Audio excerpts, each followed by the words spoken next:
Assalamualaikum warahmatullahi wabarakatuh. Perkenalkan, nama saya Risma Syalinda dari PNS 5A, NIM 18063, absen 3. Di sini saya akan menjelaskan tentang kedaruratan medis 1, yaitu ada gigi lepas, mimisan, dan asma. Yang pertama ada gigi lepas. Pertama ada penyebab gigi lepas. Setiap orang dewasa memiliki 32 buah gigi permanen. Semakin bertambahnya usia, resiko gigi mengalami berbagai masalah, mulai dari infeksi, gigi berlubang, hingga gigi copot. Penyakit pada gusi merupakan salah satu penyebab utama terjadinya gigi copot. Penyebab lain gigi copot antara lain cedera saat olahraga, kecelakaan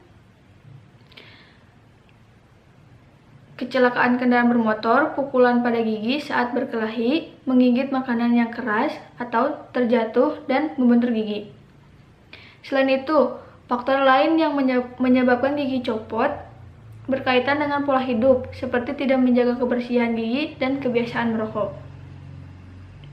Ada penanganan gigi lepas. Yang pertama, tangani gigi bagian atas terlebih dahulu, lalu mahkotanya saja.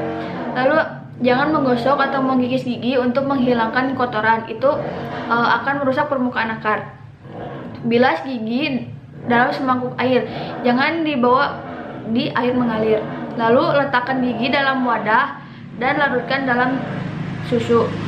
Lalu pasang kain kasa pada bagian gigi yang cedera. Bawa ke rumah sakit untuk reposisi. Selanjutnya ada patah gigi. Fenomena patah gigi pada anak merupakan hal yang wajar terjadi, khususnya bila usia anak di bawah 5 tahun. Pada dasarnya, fraktur atau patah gigi merupakan hilang atau lepasnya suatu fragmen dari susunan gigi yang lengkap. Penyebabnya bisa beragam, mulai dari karis atau pembusukan gigi, trauma akibat kecelakaan, hingga benturan di area mulut. Anders J.O., penulis buku Essential of Traumatic Injuries to the Teeth, mengemukakan trauma pada gigi, khususnya gigi susu, paling sering terjadi pada anak usia 7 tahun. Sedangkan trauma pada gigi permanen biasanya terjadi pada anak rentan usia 8-10 tahun. Trauma pada gigi anak umumnya disebabkan oleh benturan keras yang terjadi pada mulut, baik disengaja maupun tidak. Balita memang rentan mengalami trauma gigi sebab ia sedang dalam masa perkembangan motorik. Seperti anak sedang bermain dan berlari-lari, aktivitas itulah yang menyebabkan bagian mulut anak beresiko terbentur objek keras seperti tembok, lantai, pintu, bahkan mainannya sendiri seperti bola, mobil-mobilan, hingga gadget. Lalu, penanganan gigi patah. Yang pertama, jangan panik. Lalu, patahkan gigi, jangan digosok atau dilap dengan tisu. Lalu, rendam dengan susu. Susu mempunyai banyak nutrien yang dibutuhkan untuk menjaga agar kondisi patahan gigi tetap terjaga. Lalu, jika tidak ada susu, simpan di mulut, tetapkan di bagian bawah lidah. Nah, di sini. Lalu, yang selanjutnya ada mimisan. Hampir semua orang pernah mengalami mimisan. Meski begitu, kondisi ini lebih sering dialami oleh anak-anak usia 3-10 tahun, lansia, wanita hamil, penderita kelainan darah, dan orang-orang yang mengonsumsi obat pengencer darah. Darah dapat keluar dari salah satu atau kedua lubang hidung dengan durasi yang berbeda-beda. Ada yang berlangsung hanya selama beberapa detik, namun ada juga yang lebih dari 20 menit. Meskipun bukan kondisi yang berbahaya, Anda tetap perlu waspada karena mimisan dapat menjadi gejala dari suatu penyakit. Penyebab mimisan yaitu kondisi udara yang kering dan kebiasaan mengorek hidung. Kedua hal ini dapat menyebabkan pembuluh darah halus di dalam hidung pecah sehingga terjadi pendarahan. Pertolongan pada mimisan. Yang pertama, tenangkan korban. Lalu dudukkan agar hidung lebih tinggi dari jantung. Bangunkan badannya ke depan.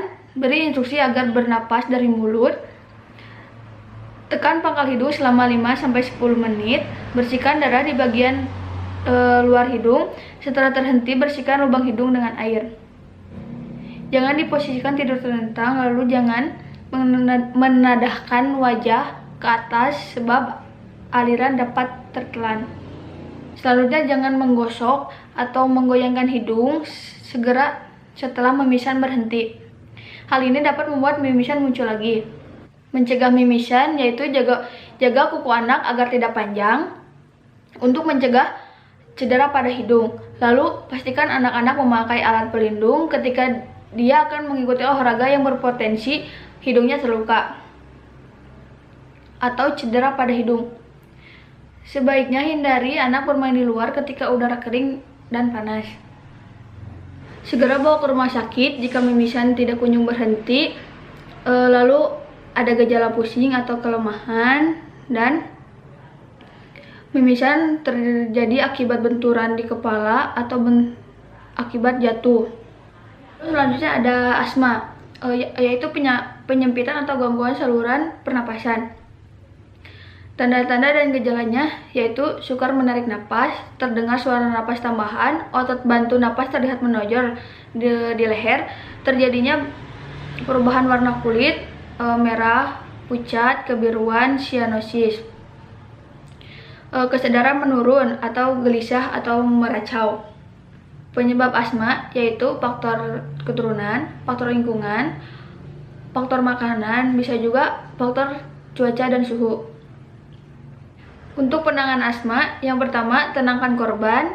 Kedua, bawa ke tempat tenang atau sejuk. Ketiga, posisi sesuai keinginan korban. Keempat, bantu korban untuk mendapatkan obatnya.